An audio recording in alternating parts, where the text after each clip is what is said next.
Florence Nightingale. Florence नाइटिंगेलआ William Edward नाइटिंगेलनि आरो फ्रान्सेस फेनी स्मिथनि नैथि फिसाजोमोन। बियो फ्लरेन्सआव 1820 मायथाइनि 12 मे खालि जोनोम जादोंमोन। बिनि बिफाया बिनो Greek, Latin, France, German, Italian, जारिमिन, सानथौ आरो सानखान्थि फोरोंदोंमोन। जिउ मोनसेयाव बियो गुवारै गोबां रावनि लिरनायफोरखौ फरायदोंमोन। 1837 मायथाइनि 7 फेब्रुआरि खालि बियो फोथायदोंमोन दि बिहा जिउआव मोनसे थांखि दं होननानै।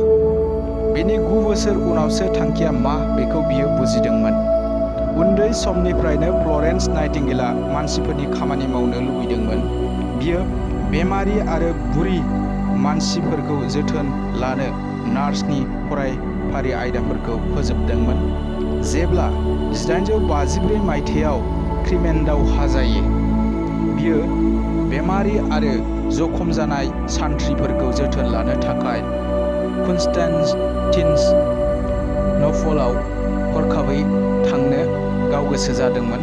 बियो गावजों 3 नार्स लाफादोंमोन, नाथाय बै समनि नेहाथारि आरो सिडनी हार्बारआ बिखौ लोगोआव गोबां नार्स हानजा लांफानायखौ लुबैदोंमोन। तुर्कीनि स्कुटारिनि मिलिटारि देहा फाहामसालियाव बियो जोथोन लानायनि बिबानखौ मावख'आरि महरै बिदोंमोन। हानजाया नबेम्बरनि 5आव स्कुटारियाव थानाय बेरेक देहा फाहामसालियाव सौहैदोंमोन। मोनफैनानै बियो मोनबाय दि देहा फाहामसालिया बेमारिजों बुंफबजोबनाय, गासैबो मैला आरो सावस्रिगोनां नङामोन। देहा फाहामसालिनि सिंनि थासारिया गिलुबालुमोन। बेमारिफोरा दरखं मोखाङावबो उन्दुनो गोनां जादोंमोन।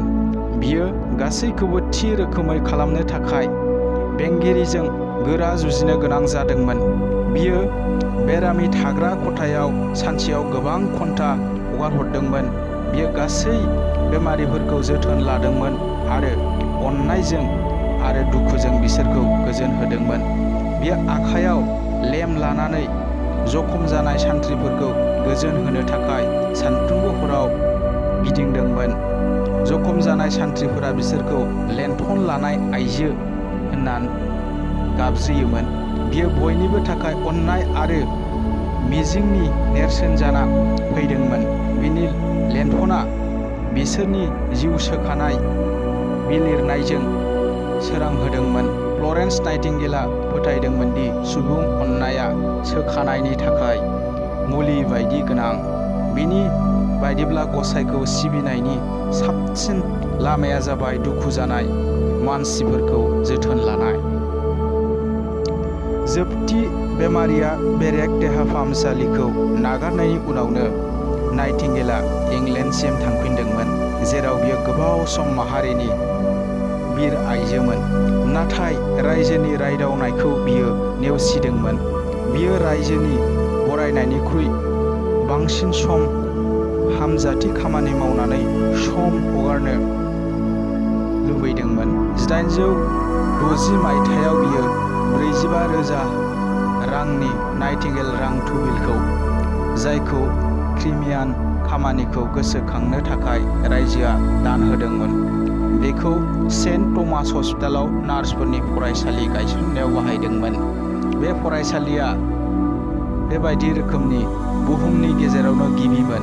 बियो गावनि जिउखौ बेमारि आरो गोग्लैसोनाय मानसिफोरनि थाखाय बावदोंमोन। सनमान हिसाबै 1907 मायथाइयाव राजाया बिनो अर्डार अफ मेरिट, मोजां गुननि थाखाय होनाय बान्था होदोंमोन। बियो बिखौ नाजावनाय गिबि आइजोमोन। बे गेदेमा आइजोआ 1910 मायथाइयाव लन्दनाव जोबथा